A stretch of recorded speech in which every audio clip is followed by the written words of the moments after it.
Commodities agrícolas em baixa. Você está assistindo ou ouvindo o Curadoria de número 10. O lado curioso de olhar cenários econômicos é que você sempre terá um depende para colocar na mesa. Sempre mesmo, até quando a notícia parece ser apenas boa ou apenas ruim. Parte do que tem feito a inflação brasileira ficar mais bem comportada nos últimos períodos vem de duas grandes origens. A primeira, o dólar bem comportado, e a segunda, as commodities em baixa. Sobre o dólar bem comportado, isso é vento externo soprado a favor. Com medidas isolacionistas do governo Trump II, a moeda do tio Sam derreteu em relação ao mundo.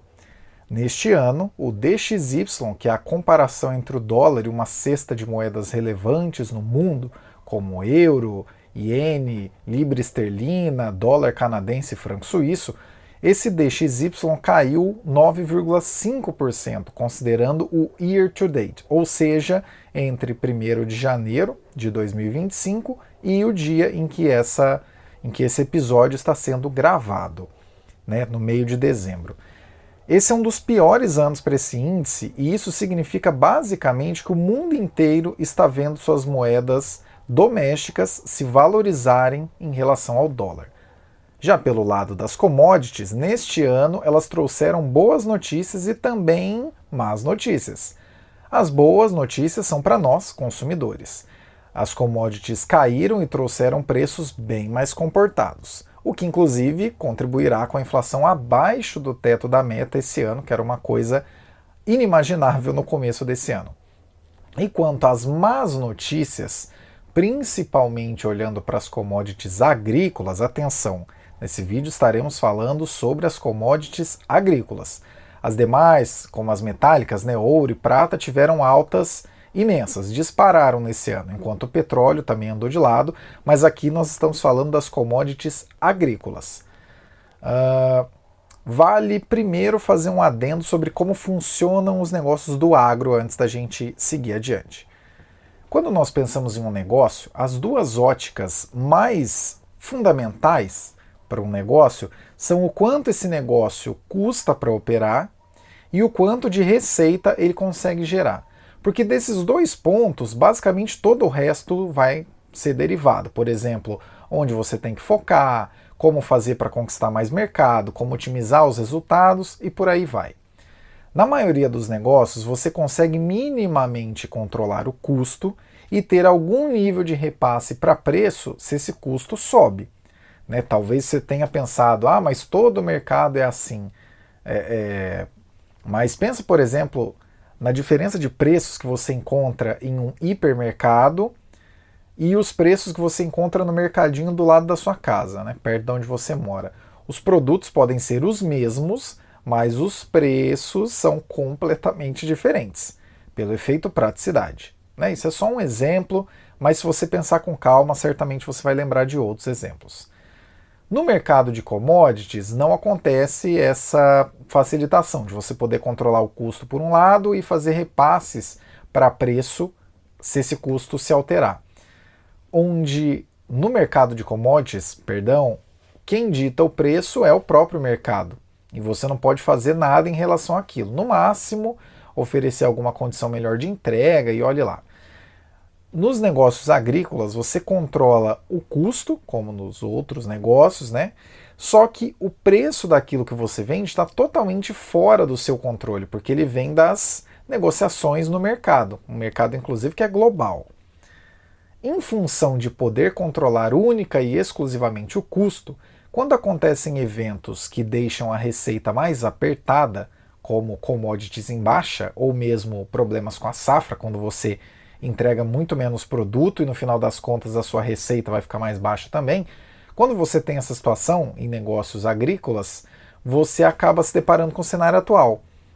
Segundo o Infomoney trouxe recentemente, em um levantamento junto ao Serasa, as recuperações judiciais no agro brasileiro dispararam 147% no terceiro trimestre de 2025. Isso é resultado de uma infinidade de fatores, que envolvem não apenas o macro da economia, como também aspectos específicos do setor. Quando as commodities estão em baixa, elas prejudicam a receita. Quando existem problemas na safra, chuva para mais, chuva para menos, ventania, ciclone e tudo mais, isso também dificulta atingir uma maior produção. E como fator adicional, nós temos também que os juros nossos são muito altos e isso também prejudica as coisas. Talvez você esteja pensando, poxa, mas não tem o plano safra? Será que o plano safra não ajuda? Então, o plano safra ajuda, só que quando existe uma sequência de problemas ao longo de algumas safras, e o conjuntural também complica, quem tem alguma reserva financeira, quem não tem alguma reserva financeira, perdão, acaba sucumbindo aos custos de curto prazo, financeiros e produtivos. E por isso a gente está verificando esse aumento forte de recuperações judiciais neste setor. Opinião. Isso significa que o agro vai deixar de contribuir com a economia, vai diminuir sua fatia no PIB? Na realidade, o que costuma acontecer nesses momentos é que mais grupos, grupos maiores, acabam absorvendo essas estruturas que entram em falência. Não, isso não acontece da noite para o dia, então não é, você ficou sabendo disso nesse vídeo, nesse episódio aqui do Curadoria, então semana que vem já vai acontecer? Não é de curto prazo isso. Mas é o que acaba acontecendo ao longo do tempo.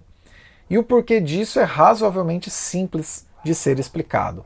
Quem tem escala para superar períodos mais apertados, como os que foram descritos nesse episódio, não vai deixar de aproveitar oportunidades de aquisições dentro desse mercado. Não se esqueçam que nós somos o país com maior crescimento de produtividade rural nos últimos 40 anos, e isso não é sem motivo. Em momentos como o que estamos observando agora, o agro começa a trocar de mãos.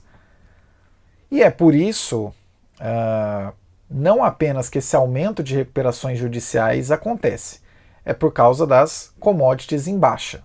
Ou seja, essas recuperações judiciais acontecem por causa das commodities em baixa, e não apesar das commodities em baixa. Manda esse episódio para aquele seu amigo que está doido para dizer, é culpa do governo atual. E cá para nós, independente do governo que a gente estiver vivendo, todas as vezes, anota aí, todas as vezes que as commodities ficarem em baixa, você encontrará alguém sugerindo isso, que é culpa do governo atual. Pode pesquisar aí que você vai encontrar vários momentos nos últimos 25, 30 anos que comprovam essa ideia. Gostou desse episódio? Não deixe de curtir, compartilhar com quem você acha que irá se interessar por esse assunto, ou até por quem você quiser, com quem você quiser dar um cutucão, porque andou falando bobagem por aí, vai saber. E é claro, deixe o seu feedback nos comentários. Lembrando que a troca de ideias acontece de maneira mais tranquila, mais direta nos comentários do YouTube. Então, se você estiver ouvindo esse podcast em algum dos agregadores de áudio, no Spotify, no Apple Podcasts ou em qualquer outro agregador de áudio, procura, se você quiser fazer parte dessa discussão, procura o título desse episódio exatamente igualzinho ele está no YouTube, e quando você encontrar o vídeo, vai lá e coloca suas opiniões que a gente vai comentar junto, vai trocar essa ideia. Sem mais por esse episódio, Caio Augusto aqui em 15 de dezembro de 2025. Até o próximo Curadoria.